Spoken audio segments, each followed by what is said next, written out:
To be honest, I was getting tired of the Ip Man films. With each iteration, it was just another xenophobic film about how astonishingly bad the foreigners are and how great the Chinese are. So in 2021, we get another Ip Man film, this time starring Xie Miao in the title role and straight to streaming. Yet to my surprise, I actually liked the film a lot. Set in 1915 Hong Kong, we see Ip Man happening upon a daylight robbery on a public tram. Being the righteous man he is, he interferes and just so happens to meet a friend named Bufeng. Bufeng offers a place for him to stay and as well as offer work as a rickshaw puller. During one of his rounds, he and Bufeng comes upon some thugs kidnapping some women. Ip Man quickly dispatches these thugs. Unknown to Ip Man, these kidnappers are working with the British human trafficker Stark, who also happens to be colluding with the Chinese authorities. Stark doesn't take this lightly and retaliates by attacking Ip Man's place of residence, and then challenging Ip Man to a martial arts competition. The competition happens to be a ploy and Bufeng gets injured in the process, so Ip Man has to single-handedly storm the Stark mansion and resolve matters. There are a few side plots here and there, but this is pretty much the gist of the story. The film is not complex at all, it treads a very predictable path and the majority of audiences can guess what's going to happen next. The brisk pacing serves both as a saving grace and detriment. With quick pace, we move from one set piece to the next without having to focus much on the predictable plot, but at the same time a lot of the plot threads and emotional beats are introduced haphazardly. There's a scene where Ip Man so quickly bonds with all the residents and they enjoy their time together, but this moment came about way too quickly and with no one actually really having spoken to Ip Man before. We have Bufeng's sister, who also happens to be Ip Man's love interest, being kidnapped, which lacks any urgency, with Ip Man and Bufeng happily waiting 3 days in order to participate in a competition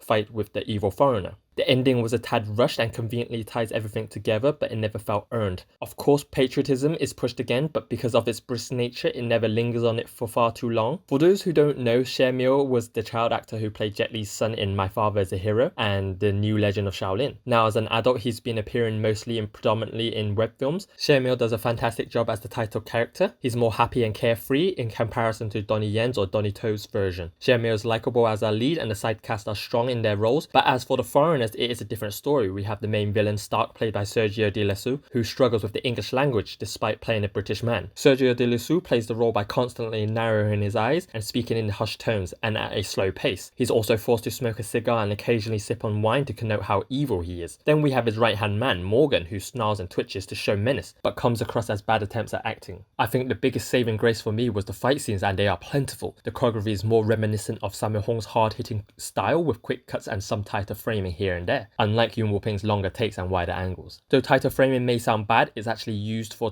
points of impact and edited with good coherency. The choreography is varied and each fight scene changes things up enough to keep the audiences entertained. Xie Miao's Wing Chun is a tad more wushu but never goes too far. The one thing that it does better than the other Ip Man films is the fights are more grounded and rooted in normal physics for most parts and features less of the wire work seen in the other films. Another positive is the inclusion of British martial arts style Bartitsu. Though I don't know how authentic it is portrayed in this film, it's great seeing it getting acknowledged and our combatant using a cane to fight Ip Man, which I believe it was a weapon that Bartitsu practitioners used. The martial arts competition kind of annoyed me, feeling like a rehash of every other Ip Man film. Most notable is the original Donnie Yen version, but it made up for it with quality fight choreography. The end fight with Stark was a tad underwhelming and short, but it was fine nonetheless. The score was also very strong, aligning with the choreography on display. The music ramped up with intensity of the fights and would adjust its tempo according to the action beats. I thoroughly enjoyed this film. It's breezy and features some very creative fight scenes. I do recommend watching this film.